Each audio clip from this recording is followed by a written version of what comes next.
तो हम बात करेंगे anti defection law and 5th and 6th schedule के क्वेश्चंस की। ठीक है, तो एंटी डिफेक्शन लॉ पहली बात तो क्या कहलाता है भाई, हिंदी में बहुत अच्छा नाम है, दल बदल कानून कहलाता है। ठीक है, 10th शेड्यूल के अंदर हमारे पास एंटी डिफेक्शन लॉ के बारे में बताया गया है। ठीक है ना, 10th शेड्यूल के अंदर, तो उसके बारे में बात करेंगे यार। ठीक है, सो स्टार्ट करते हैं क्वेश्चन नंबर 1 से। टोटल हम 18 क्वेश्चन देखेंगे। एंड देखो भाई, आप दो तरीके से कवर कर सकते हो टॉपिक को। एक तो आप उसको पढ़ के, जिसमें याद होने का गारंटी कोई नहीं दे सकता, लेकिन दूसरा है क्वेश्चन बना के जिसमें क्वेश्चन सही हो 10 में से 6, इसकी गारंटी मैं दे सकता हूँ। आप भी दे सकते हो, आप तो 8 की गारंटी दे सकते हो, बिकॉज आप क्वेश्चन बनाने के बाद ही समझ आ जाएगा यार चीज़ें कौन से दिमाग में रखनी है, कौन से दिमाग में नहीं रखनी है, कहाँ पे एग्जामिनर घुमाएगा, कहाँ पे गलत करना चाहेगा, बस।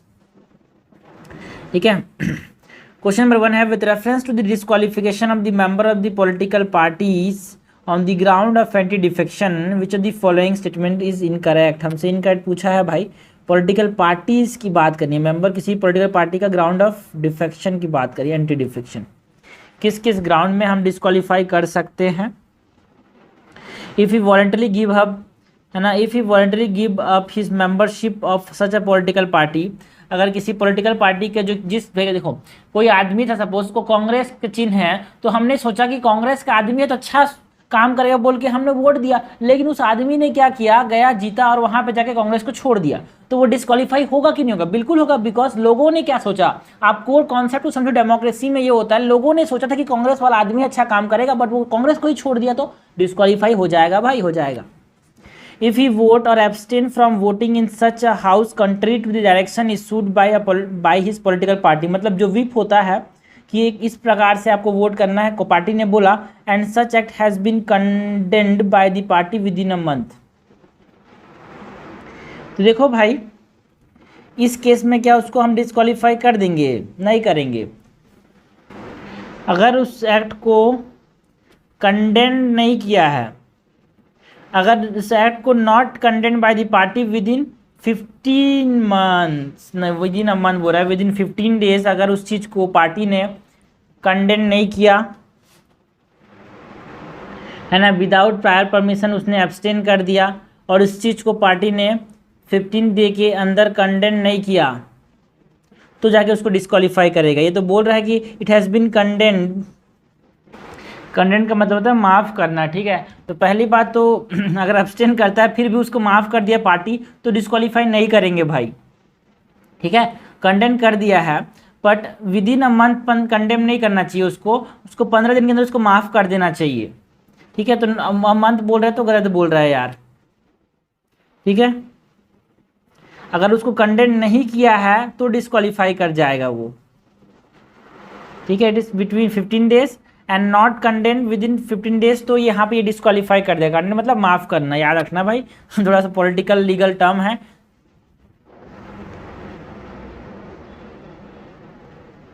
कंडेम कर दिया तो ठीक है, मैं सपोज करो मैं एमपी हूँ, मान लो कि बन गया, किस्मत तो कभी बनाई नहीं देगी।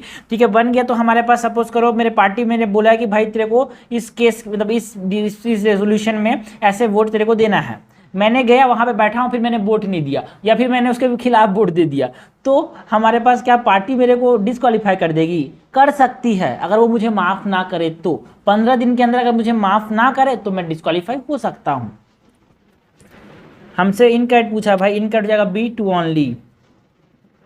क्वेश्चन नंबर 2 है with reference to the disqualification of the member on the ground of anti defection, है ना, डिस्क्वालिफिकेशन की बात करनी है मेंबर की on the ground of anti defection which of the statement is incorrect. फिर से इनकरेक्ट पूछा है। A nominated member of a house become disqualified to remain a member of the house if he join any political party immediately after such election. देखो भाई, कोई भी nominated member है, अगर वो आफ्टर 6 मंथ कोई पॉलिटिकल पार्टी ज्वाइन करता है तो वो डिस्क्वालीफाई होगा। अगर इमीडिएटली वो ज्वाइन कर रहा है तो डिस्क्वालीफाई नहीं होगा, नॉमिनेटेड मेंबर ना। N independent member of the house, अगर इंडिपेंडेंट था, अगर किसी ने पॉलिटिकल पार्टी का हाथ थामा तो ये इंडिपेंडेंट रहा क्या? नहीं रहा, तो डिस्क्वालीफाई कर दिया जाएगा। An independent member of the house become disqualified for being a member of the house if he join any political party after the expiry of 6 month from the date on which he takes his seat in the house. नहीं भाई, अगर कोई भी independent member अगर political party join करता भी है, doesn't matter कि 6 मंथ के बाद कर रहा है 6 मंथ के पहले कर रहा है, अगर कोई भी पॉलिटिकल पार्टी ज्वाइन करता है तो उसको डिस्क्वालीफाई कर देगा। बिकॉज लोगों ने उसको वोट क्यों दिया भाई, आप कोर कॉन्सेप्ट को समझो डेमोक्रेसी का। लोगों ने उसको वोट इसलिए दिया बिकॉज वो इंडिपेंडेंट था, लेकिन बाद में जाके उसने पैसा वैसा खा के अगर किसी को पार्टी ज्वाइन करने की सोची तो लोगों का विश्वास तोड़ दिया उसने। अगर जहां पे लोगों का विश्वास टूटने की बात आएगी वहां पे डेमोक्रेसी उसको झापड़ लगाएगी एंटी डिफेक्शन लॉ के फॉर्म में, ठीक है। सो ये गलत हो जाएगा भाई। इमीडिएटली क्या इंडिपेंडेंट मेंबर कभी भी ज्वाइन करे किसी पॉलिटिकल पार्टी को तो उसको हटा दिया जाएगा, डिस्क्वालीफाई कर दिया जाएगा अंडर एंटी डिफेक्शन लॉ। दोनों इनकरेक्ट है भाई, तो इनकरेक्ट हो जाएगा बोथ 1 and 2, आंसर हो जाएगा सी। ओके, नेक्स्ट क्वेश्चन क्या है भाई, question number 3। With reference to the exception of anti defection law which the following statement is correct. हमको बात करनी है कि एक्सेप्शन जो है एंटी डिफेक्शन लॉ का, उसके बारे में हमसे करेक्ट पूछा गया है। Anti defection law does not apply if the merger take place when 1/3 of the member of the party have agreed to such merger. देखो भाई ये स्टेटमेंट गलत है। जब 2/3 मेंबर, सपोज एक पार्टी थी जिसमें 100 मेंबर्स थे, उनमें से 2/3 लगभग 66 मेंबर जो हैं दूसरे पार्टी ए है, ठीक है ना, इस पार्टी बी में जुड़ जा रहे हैं, तो क्या ये पूरे पूरे 66 लोग डिस्क्वालीफाई हो जाएंगे? नहीं होंगे यार। सो this is incorrect, not it is 1/3, it is 2/3। Okay, if a member after being elected as a presiding officer of the house voluntarily gives up the membership of his party, he or she ceases to hold that office. No, है ना, क्या लिखा है, अगर membership of his office he or she ceases to hold that office, अगर presiding officer जो है voluntarily खुद की मर्जी से अगर मेंबरशिप छोड़ देता है और रीजॉइन करता है इट आफ्टर, है ना, अगर जब वो ऑफिस को छोड़ रहा है उसके बाद, तो उसको डिस्क्वालीफाई नहीं करेंगे। सही बात है यार, मतलब समझना, मैं ए हूँ, मेरे को स्पीकर घोषित किया तो मैंने पार्टी छोड़ दिया, फिर स्पीकर मेरा ख़त्म हुआ तो फिर पार्टी ये ज्वाइन कर सकता हूँ, बिल्कुल कर सकता हूँ। क्या इसका मैं डिस्क्वालीफाई कर दिया जाऊँगा? नहीं कर जाऊँगा। करेक्ट हमसे पूछा, करेक्ट जगह B2 ओनली। क्वेश्चन नंबर 4 है with reference to the anti defection which of the following statement is are correct, sorry correct नहीं, इनकरेक्ट पूछा गया है। Anti defection against defection, incorrect हमसे पूछा गया है।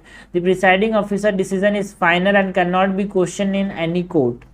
एंटी डिफेक्शन लॉ के केस में प्रिसाइडिंग ऑफिसर का जो डिसीजन है वो फाइनल नहीं है भाई, बिकॉज क्योटो हॉलन केस से बड़ा केस नहीं है, बहुत important, it is not final. Case कहाँ पे बताया है भाई? क्योटो हॉलन केस में।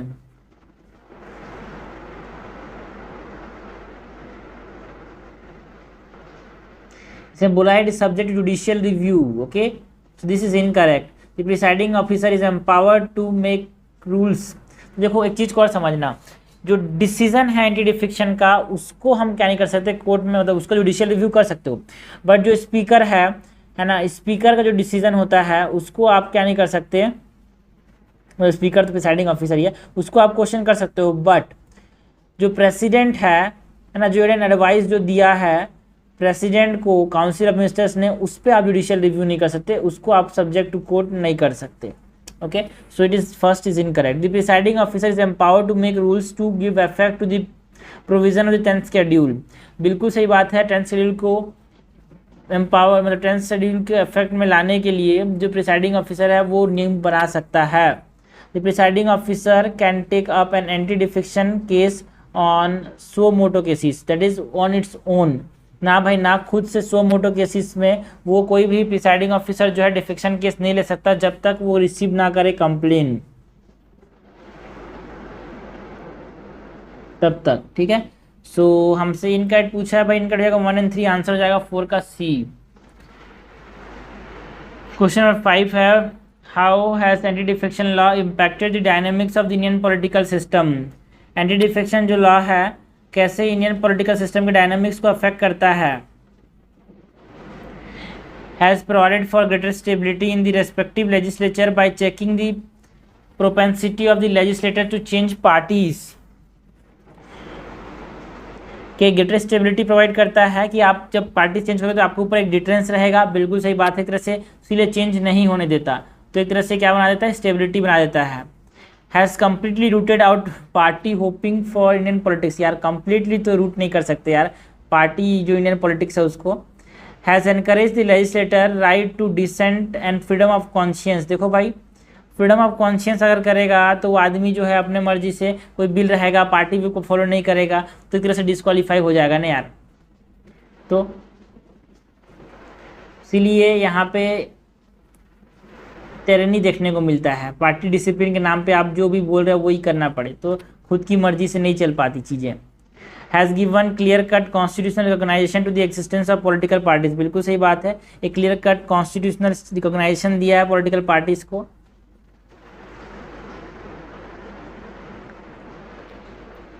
कि आपका एक पॉलिटिकल पार्टी रहेगा, उसके खिलाफ अगर आप कुछ करते हो, आपकी उसी चिन्ह पे चुना गया है, आप दूसरे चिन्ह को अपनाते हो तो आपको हटा दिया जाएगा। तो करेक्ट हो जाएगा डी 1 और 4 ओनली। क्वेश्चन नंबर 6 है the constitution bar disqualification of a member on the ground of defection in which of the following cases. Question number 6 क्या है भाई, the constitution bar disqualification of a member on the ground of defection in which of the following cases. मतलब इनमें से कौन, बार बार question पूछ रहा है यार, इनमें से कौन सा केस है जिसमें हम डिस्क्वालिफिकेशन नहीं कर सकते डिफेक्शन के ग्राउंड में। Merger of two political parties with 1/3 of the member of the legislature agreeing to such defection. अभी अभी हमने देखा है यार, it is not 1/3, it is 2/3 ना, it is 2/3। Okay, this is incorrect. Split in a political party with 1/3 member of the legislature party agreeing for the split. भाई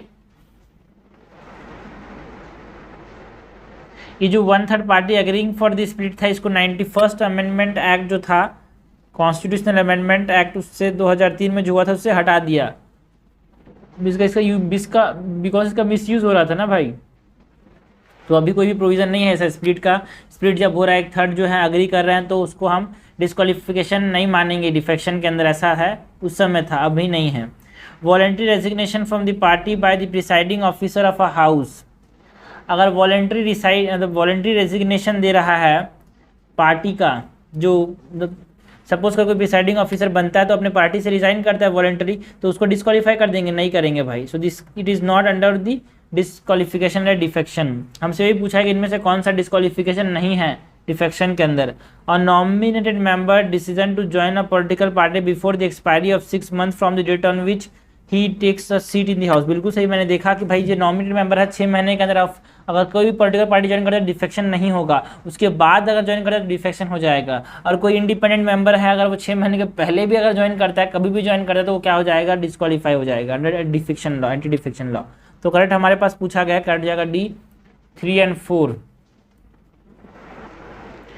now question number 7 क्या है, which the following provision were added to the constitution by the 91st amendment act.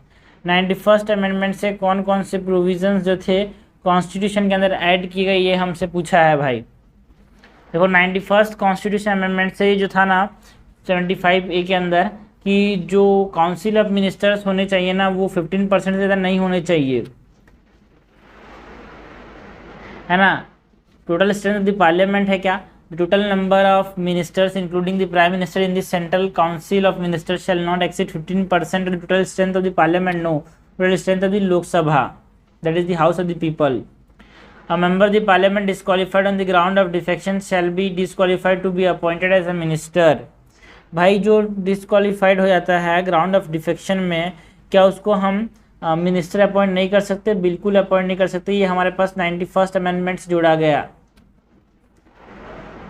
अब member of the, साला वो ठीक से बात नहीं मान रहा है यार लोगों की, वो साला मिनिस्टर में क्या कर लेगा।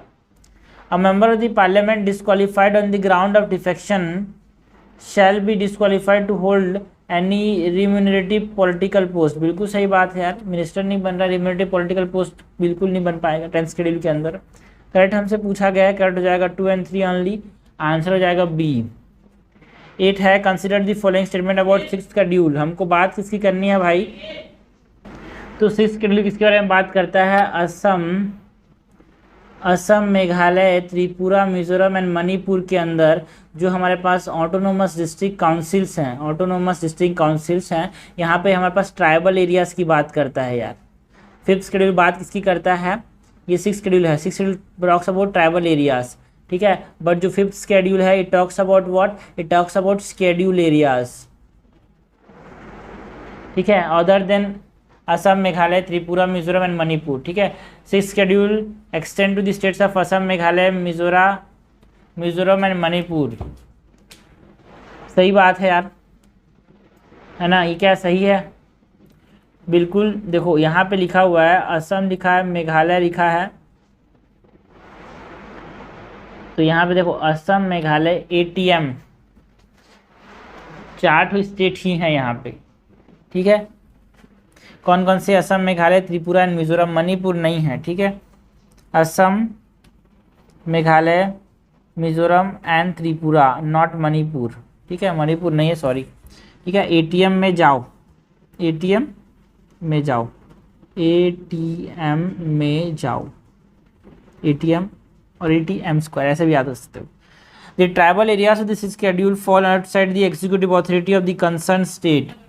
ना भाई ना, जो ट्राइबल एरियाज हैं they fall with in the executive authority, because इसको कौन देखता है भाई? इनको ऑटोनोमस डिस्ट्रिक्ट काउंसिल्स के फॉर्म में रहते हैं, है ना, इनको गवर्नर भी देख सकता है। तो ये सही है भाई, मतलब ये गलत है कि ये बोल रहे हैं आउटसाइड बोल रहे हैं, वो गलत है यार। They are within their executive authority. Governor can recognise and alter the boundaries of autonomous districts under the schedule. बिल्कुल सही बात है। ट्राइबल एरियाज में हमारे पास ऑटोनोमस डिस्ट्रिक्ट काउंसिल्स की बात करते हैं।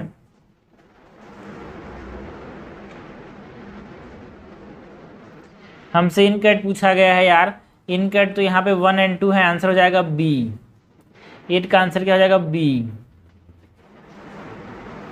क्वेश्चन नंबर 9 है consider the following statement about the autonomous district under the 6th schedule. ठीक है, तो 6th शेड्यूल के अंदर हमको किसकी बात करनी है? ऑटोनोमस डिस्ट्रिक्ट की बात करनी है। The elected and nominated member of the autonomous district hold term for 5 year. जो इलेक्टेड एंड नॉमिनेटेड मेंबर हैं ऑटोनोमस डिस्ट्रिक्ट के, क्या वो 5 साल तक यहाँ पे अपना ऑफिस को होल्ड करते हैं भाई? क्या ये स्टेटमेंट सही है यार? गलत है, बिकॉज जो नॉमिनेटेड मेंबर होते हैं they hold office during the pleasure of the president. Autonomous district में प्लेजर ऑफ प्रेसिडेंट। ठीक है, ऑटोनोमस डिस्ट्रिक्ट में हमारे पास टोटल 30 मेंबर्स होते हैं यार। ठीक है, इसमें से हमारे पास 26 वेर इलेक्टेड एंड 26 क्या होते हैं? इलेक्टेड होते हैं एंड 4 नॉमिनेटेड होते हैं। Nominated hold the office under the pleasure of the president, so this is incorrect. दोनों 5 साल तक होल्ड करते हैं बोल रहा है, जो इलेक्टेड है वो 5 साल के लिए होल्ड करते हैं। The district council is empowered to collect revenue in autonomous district under the 6th schedule. बिल्कुल सही बात है, जो डिस्ट्रिक्ट काउंसिल है वो रिवेन्यू कलेक्ट कर सकता है। The law made by the district council administrators required ascent of the governor. बिल्कुल सही बात है, जो डिस्ट्रिक्ट काउंसिल एडमिनिस्ट्रेटर्स हैं जो लॉ वो बनाते हैं तो गवर्नर की मंजूरी जरूरी है यार। करेक्ट हमसे पूछा गया है, करेक्ट हो जाएगा 2 और 3 ओनली, आंसर हो जाएगा बी। 10th नंबर का क्वेश्चन है which one of the following schedule to the constitution of India provides for setting up an autonomous district councils. तो बच्चे को पता होना चाहिए ऑटोनोमस डिस्ट्रिक्ट काउंसिल्स की बात कहाँ पे होती है? 6th शेड्यूल के अंदर। ठीक है, और 6th शेड्यूल के अंदर हमारे पास ट्राइबल एरियाज का नाम आता है, और 6th शेड्यूल कहाँ पे लागू होता है? Assam, Tripura, Meghalaya and Mizoram, not Manipur. ठीक है, तो 6th शेड्यूल। 5th शेड्यूल के अंदर हमारे पास किसकी बात करते हैं? शेड्यूल एरियाज की बात करते हैं। 10 का क्या हो जाएगा आंसर भाई? डी। क्वेश्चन नंबर 11 क्या है? The provision of the 5th schedule of the constitution of India shall not apply to which of the following state. जो 5th शेड्यूल की जो प्रोविजन हैं वो कहाँ अप्लाई नहीं होंगे? देखो भाई, असम और मिजोरम के अंदर हमारे पास कौन सा चीज़ लगता है भाई? है ना, हम असम और मिजोरम के अंदर हमारे पास 6th शेड्यूल वाला लगता है। ठीक है, त्रिपुरा के अंदर भी 6th शेड्यूल लगता है। ठीक है, झारखंड एंड अरुणाचल प्रदेश के अंदर नहीं लगेगा ये। उड़ीसा, देखो उड़ीसा के अंदर लगेगा क्या? मणिपुर के अंदर लगेगा क्या? बिल्कुल सही है। झारखंड और अरुणाचल प्रदेश के अंदर लगेगा क्या? बिल्कुल सही है। नॉट अप्लाई बोल रहा है तो बी। ओके, कहाँ अप्लाई नहीं होगा भाई? त्रिपुरा, मेघालय, असम एंड मिजोरम के अंदर कहाँ लगता है? 6th शेड्यूल वाला। ठीक है, आर्टिकल 244 जो है वो 5th शेड्यूल की बात करता है यार। 5th शेड्यूल कहाँ पे लगता है? Other states than Assam, Meghalaya, Tripura and Mizoram. जो कि इकोनॉमिकली बैकवर्ड होंगे, सोशली बैकवर्ड होंगे उन एरियाज़ में, ठीक है। वहाँ पे शेड्यूल एरियाज़ की बात करता है ना। एंड सेंट्रल गवर्नमेंट के पास ज़्यादा ग्रेटर रिस्पॉन्सिबिलिटी है इन एरिया में। क्वेश्चन नंबर 12 है, with reference to 5th schedule of the constitution of India consider the following statement: the president of India has the power to declare a particular region as a scheduled area। बिल्कुल सही बात है, president के पास ये power है भाई, है ना। लेकिन कंसल्ट किसको करता है? जो स्टेट है उसका गवर्नर कंसल्ट जरूर करता है। When required by the president, the governor has to submit a report regarding the administration of such area। बिल्कुल सही बात है, जब प्रेसिडेंट मांगेगा तो गवर्नर को देना पड़ेगा प्रेसिडेंट को report. Each state with a scheduled area may or may not establish tribal advisory council to advise on the welfare and advancement of the scheduled areas। देखो भाई ये गलत है, बिकॉज जिस जगह भी scheduled areas हैं वहाँ पे मैंडेटरी है, मे और मे नॉट नहीं है, इट इज़ मैंडेटरी। क्यों? तो क्या करना पड़ेगा? ट्राइबल एडवाइजरी काउंसिल बनाना ही पड़ेगा।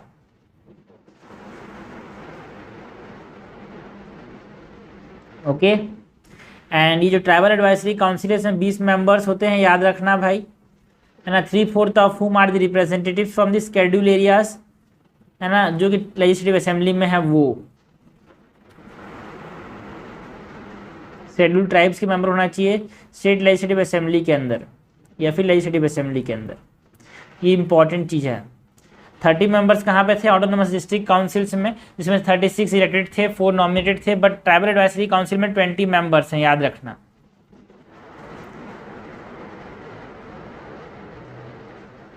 सो करेक्ट हमसे पूछा गया है यार, करेक्ट हो जाएगा 1 और 2A।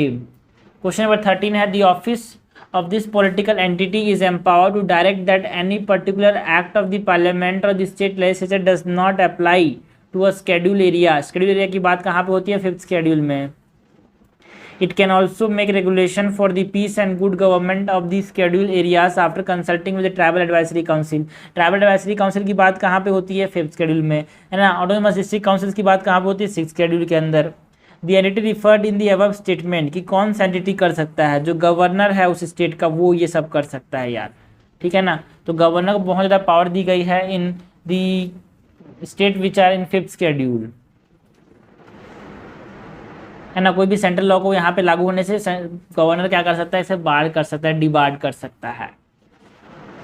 क्वेश्चन नंबर 14 है, consider the following statement: an amendment to the 5th and 6th schedule of the constitution would require the consent of the state legislature. अगर 5th एंड 6th शेड्यूल में हमारे पास amendment करना है तो क्या state legislature का यहाँ पे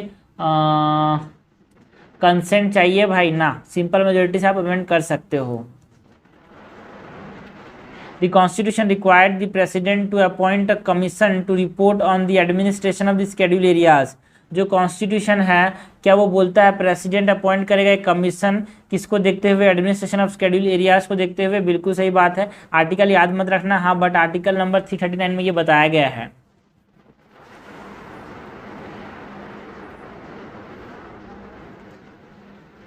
है ना। 1960 में भी एक अपॉइंट किया गया था ऐसा कमीशन, ढेबर कमीशन जिसको बोलते हैं। 2002 में भी कमीशन लगाया था जिसको दिलीप सिंह भूजा कमीशन बोलते हैं। तो ये सब चीज़ें हैं यहाँ पे। The act of the parliament or the state legislature either do not apply to the autonomous district and autonomous region or apply with a specified modification and exception। बिल्कुल सही बात है यार। पार्लियामेंट के लॉ यहाँ पे मॉडिफिकेशन के साथ लगते हैं, फिर लगते ही नहीं है। करेक्ट हमसे पूछा है, करेक्ट हो जाएगा 2 और 3, आंसर हो जाएगा यहाँ पे D। भाई एक और चीज़ है, गाड़ी धीरे चलाना यार। गाड़ी कैसे चलाना? स्लो, नहीं तो एक्सीडेंट हो जाएगा, कुछ नहीं बचेगा। क्वेश्चन 15 है, as per the anti defection provision a member of either house of the parliament. हमको बात किसी करनी है एंटी डिफेक्शन प्रोविजन की, है ना। Member of the other house of the parliament or other house of the state legislature belonging to any political party who is disqualified on the ground of defection shall be disqualified to vote or contest in election. क्या वो election में contest कर सकता है भाई? बिल्कुल सही बात है, वो कंटेस्ट तो कर सकता है, ठीक है, वोट भी कर सकता है। तो disqualified to vote and contest पूरा गलत है। हाँ, मिनिस्टर के फॉर्म में अपॉइंट नहीं कर सकते उसको, ठीक है। एनी रिम्यूनेटिव पोस्ट अपॉइंट नहीं कर सकते भाई। जो कि आदमी डिफेक्शन शो कर रहा है वो आदमी उतना बुद्धिमान आदमी नहीं है, उतना लॉयल नहीं होगा, उतना ईमानदार नहीं होगा, ऐसा हम सोच लेंगे। तो आंसर हो जाएगा B 2 and 3 only. Question number 16 है, who among the following is empowered to make rules to give effect to provision of the 10th schedule. ठीक है, 10th शेड्यूल के प्रोविजन को इफेक्ट देने के लिए कौन एम्पावर है? The presiding officer of the house, speaker in the case of Lok Sabha and chairperson in the case of Rajya Sabha. Question number 17 है, which of the following famous judgment Supreme Court held that the presiding officer while deciding a question under the 10th schedule function as a tribunal। Presiding officer tribunal जैसा काम करता है, कौन से case में बताया गया था भाई? तो क्योटो हॉलैंड केस में बताया गया था। एंड क्योटो हॉलैंड केस में हमारे पास एक और चीज़ बताई गई थी कि जो हमारे पास डिसीजन है ना, डिसीजन है of the presiding officer, decision of the presiding officer है ना, ये is subject to judicial review। Okay, last question, question number 18 है, if there are various tribes in an autonomous district, who among the following divides the autonomous district into several autonomous regions। तो पता होना चाहिए भाई, governor divide करता है यार, simple सा चीज़ें हैं ये। 6 शेड्यूल के अंदर हमारे पास बात की जाती है किसके बारे में? ऑटोनमस डिस्ट्रिक्ट के बारे में। तो ये हमने कवर किए भाई, एंटी डिफेक्शन लॉ से क्वेश्चन, 6 शेड्यूल से क्वेश्चन, 5th शेड्यूल से क्वेश्चन। मैं इतने सारे सब टॉपिक में इसलिए डिवाइड कर रहा हूँ बिकॉज जितना डिवाइड करता है उतना आसान होता है हमको याद करना, और इस सारे के सारे इंपॉर्टेंट टॉपिक्स हमेशा न्यूज़ में रहते हैं यार।